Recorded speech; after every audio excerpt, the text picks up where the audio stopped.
講咧，後來呢一間醫院都搬走咗啦。3年前發生嘅事，跟住佢哋都冇辦法再喺嗰度留守落去。究竟個驅魔儀式咧，究竟係咪成功咧？其實冇人知，淨係知道搬走咗。在200公尺掉頭。細路女係咩人嚟嘅咧？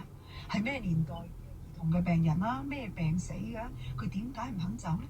究竟每次出現嗰時嗰個轉左恨怨啊，定係孤獨啊，定係其實佢好悶想揾人留低陪佢玩？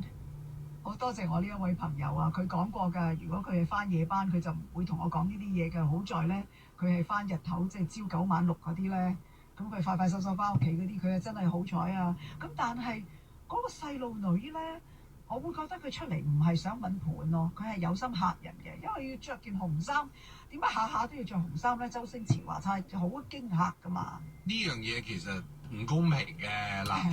我哋睇好多電影咧，都覺得厲鬼咧先至會特登着晒紅衫紅鞋咁樣，畫到紅當當咁樣去吊頸咁樣，跟住就會翻嚟報仇。復仇啊嘛，嗱，但係我哋都唔可以否定一樣嘢，呢個世界係有人着紅色衫噶嘛，中意。係咁樣。